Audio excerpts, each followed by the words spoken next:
Bismillahirrahmanirrahim. 6 ciri-ciri sholat bersama setan. Begini penjelasannya. Assalamualaikum warahmatullahi wabarakatuh. Marilah kita bersyukur, alhamdulillahirabbil alamin, atas limpahan nikmat dari Allah. Dan tak lupa sholawat dan salam kepada Nabi Muhammad SAW. Allahumma sholli ala Sayyidina Muhammad wa ala ali Sayyidina Muhammad. Sahabat beriman yang dirahmati Allah, tidaklah sahabat menemukan video ini terkecuali atas izin Allah Subhanahu wa Ta'ala.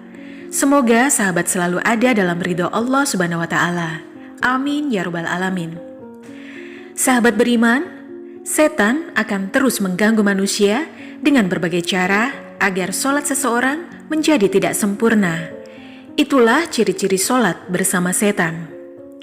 Setan akan senantiasa menggoda manusia agar sholatnya tidak sempurna, bahkan membujuk manusia agar ringan meninggalkan sholat.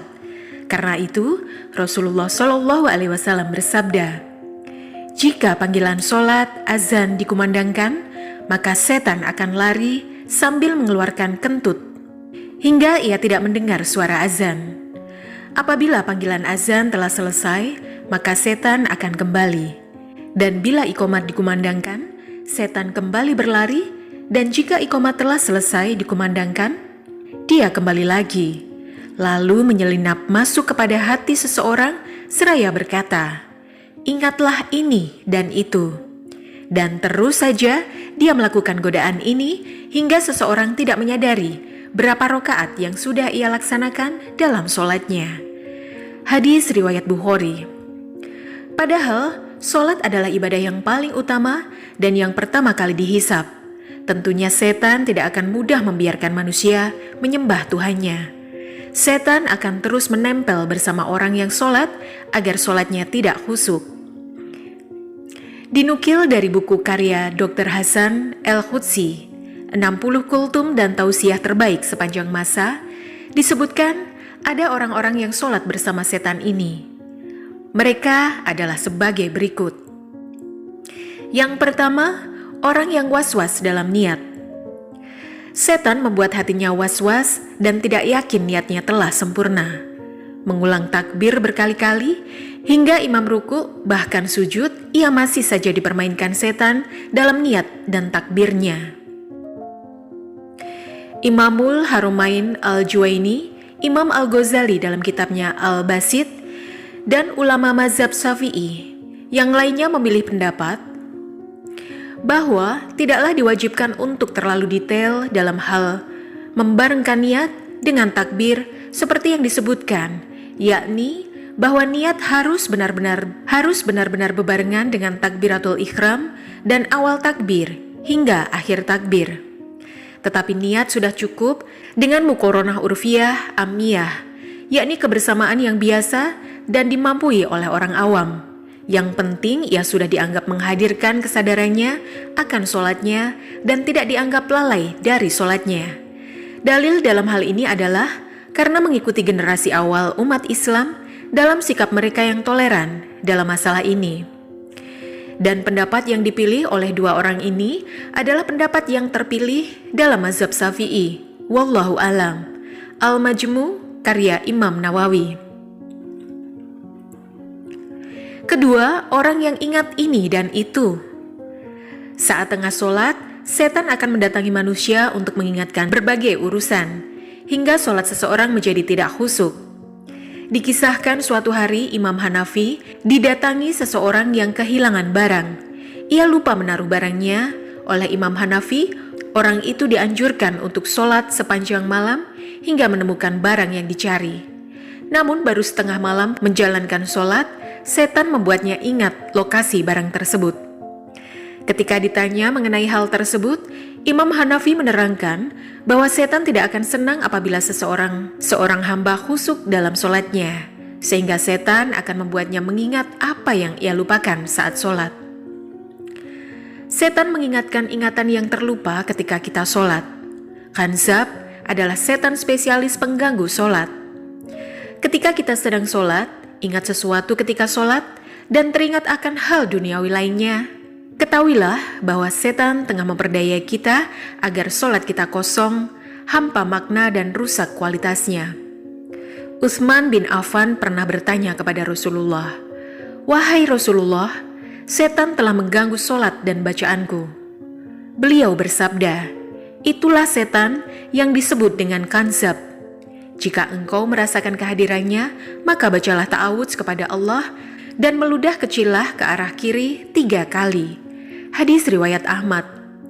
Jadi ketika kita ingat sesuatu ketika sholat, ketahuilah bahwa kanzab telah menggoda. Karena engkau telah menghukum saya, setan tersesat. Saya benar-benar akan menghalang-halangi mereka dari jalan yang lurus, kemudian saya akan mendatangi mereka dari muka dan dari belakang mereka, dari kanan dan kiri mereka. Dan engkau tidak mendapati kebanyakan mereka bersyukur, taat. Quran Surat Al-A'raf ayat 16 dan 17. Ketiga, orang yang merasa ragu buang angin. Perasaan ragu buang angin atau tidak adalah sebuah gangguan yang setan hembuskan untuk mengacaukan sholat seseorang. Rasulullah SAW bersabda, "Jika salah seorang di antara kalian merasakan hal itu, maka janganlah membatalkan sholatnya hingga dia mendengar suaranya atau mencium baunya tanpa ragu." Hadis riwayat Ahmad. Nabi sudah mengajarkan kepada kita hal yang harus diingat ketika merasa ingin kentut ketika sholat adalah salah satu godaan setan. Jika tidak ada dua hal tersebut, mendengar suara dan mencium bau kentut, maka perasaan tersebut hanya rasa was-was dari setan dan janganlah membatalkan sholat. Perlu diingat bahwa ini hanya berlaku untuk perasaan seolah atau kayaknya.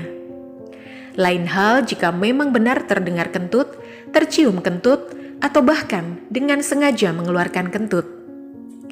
Keempat, orang yang tidak fokus pada sholatnya. Setan akan membuat seseorang yang sedang sholat menjadi tidak fokus dengan mencuri perhatian, menjadikan orang yang sedang sholat menengok ke sana kemari, membaca tulisan di depannya, atau teralihkan oleh dering telepon genggamnya. Dalam sebuah hadis yang diriwayatkan oleh Aisyah radhiyallahu anha, ia berkata, "Saya bertanya kepada Rasulullah tentang hukum menengok ketika sholat. Rasulullah SAW bersabda, 'Itu adalah curian setan atas sholat seorang hamba.'" Hadis riwayat Bukhari. Kelima, orang yang sholatnya tergesa-gesa. Sholat dengan tergesa-gesa sehingga sholatnya tidak tumakninah, Rasulullah sangat melarang hal tersebut. Dalam sebuah hadis Rasulullah bersabda, "Sejahat-jahatnya pencuri adalah orang yang mencuri dari sholatnya." Para sahabat bertanya, "Wahai Rasulullah, bagaimana mencuri dari sholat?" Rasulullah berkata, "Dia tidak sempurnakan ruku dan sujudnya." Hadis riwayat Ahmad. Dalam hal ini, Rasulullah menganggap perbuatan mencuri dalam sholat lebih buruk daripada mencuri harta. Keenam, wanita yang sholat ke masjid menggunakan wangi-wangian. Menggunakan wangi-wangian saat ke masjid adalah salah satu perbuatan yang Rasulullah larang. Rasulullah bersabda yang artinya, "Jika salah satu dari kalian para wanita hendak ke masjid, maka janganlah sekali-kali menyentuh wewangian." Hadis riwayat Muslim. Hal itu disebabkan dekatnya jarak antara jamaah laki-laki dan perempuan di dalam masjid. Menurut Abul Halim, aroma wangi sering kali muncul dari jamaah perempuan sehingga dikhawatirkan menyebabkan fitnah karenanya. Demikianlah, setan akan terus mengganggu manusia dengan berbagai cara agar sholat seseorang menjadi tidak sempurna.